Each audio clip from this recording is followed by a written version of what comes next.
Hello friends, welcome to world awareness. Defence ministry के तरफ से एक आरएफआई को इशू किया गया है, जिसके अंतर्गत वो इंडियन आर्मी के लिए 100 K9 वज्र टी होविट्जर को परचेस करेंगे। और इस आरएफआई के इशू होने के बाद L&T कंपनी से प्राइस नेगोशिएशन को शुरू किया जाएगा।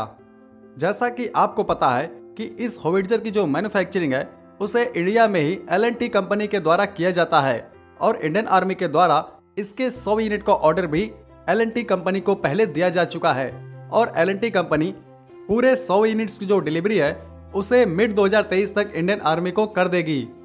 अब इंडियन आर्मी चाहती है कि इस गन की जो 100 यूनिट्स की डिलीवरी है उसके होने के बाद 100 और यूनिट्स का ऑर्डर L&T कंपनी को दिया जाए। लेकिन ये जो 100 यूनिट्स होंगे ये अगले 100 यूनिट से थोड़ा डिफरेंट होंगे। इनमें कुछ मॉडिफिकेशन भी किए जाएंगे और वो मॉडिफिकेशन क्या होंगे हम आपको बताते हैं। इस गन में कुछ ऐसे मॉडिफिकेशन किए जाएंगे जिससे ये हाई एल्टीट्यूड में अच्छे तरीके से परफॉर्म कर सकेगा। जैसे इसमें विंटराइज किट्स को लगाया जाएगा, उसके साथ साथ स्पेशलाइज्ड ऑयल, लुब्रिकेंट्स और हीटिंग सिस्टम के साथ साथ इसके फायर कंट्रोल सिस्टम में भी कुछ स्मॉल चेंजेस किए जा सकते हैं। इनमें ये मॉडिफिकेशन क्यों किए जा रहे हैं तो मैं आपको बता दूं कि इससे पहले जो 100 यूनिट्स बन रहे हैं उन्हें हॉट वेदर इलाके जैसे कि राजस्थान से लगे हुए वेस्टर्न बॉर्डर पे ऑपरेट करने के लिए डिजाइन किया गया है। लेकिन अब इंडियन आर्मी जिन 100 यूनिट्स को खरीदेगी उसे हमारे हिमालयन रीजन और लद्दाख जैसे इलाके में डिप्लॉय करेगी चाइना के अगेंस्ट में। इसीलिए इंडियन आर्मी चाहती है कि इनको इस प्रकार से मॉडिफाई किया जाए कि ये हाई एल्टीट्यूड वॉरफेयर में भी अच्छा परफॉर्मेंस दे सके और किसी भी तरीके के टेरेन में आसानी से ऑपरेट कर सके। अब हम आपको इस गन की कुछ खासियतों के बारे में बताते हैं और आपको बताएंगे कि ये गन कितनी ज्यादा लीथल है। K9 वज्र टी होविट्जर साउथ कोरिया की ही K9 थंडर का इंडियन वर्जन है जिसे मेनली इंडियन आर्मी के लिए ही डिजाइन किया गया है और इसकी मैन्युफैक्चरिंग भी L&T कंपनी के द्वारा इंडिया में ही की जाती है।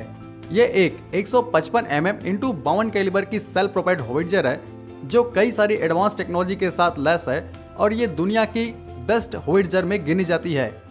चूँकि ये एक सेल्फ प्रोपेल्ड होविट्जर है जिससे कि ये अपने लोकेशन को चेंज कर सकता है, यानी दुश्मन के ऊपर गोलाबारी करने के बाद ये अपने लोकेशन को बदल सकता है जिससे कि दुश्मन को इसके लोकेशन का पता नहीं चल सकता।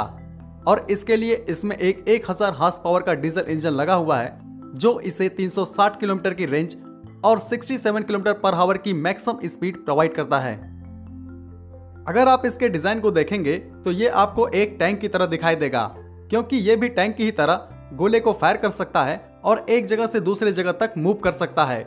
इसीलिए इसको टैंक की ही तरह प्रोटेक्शन सिस्टम दी गई है।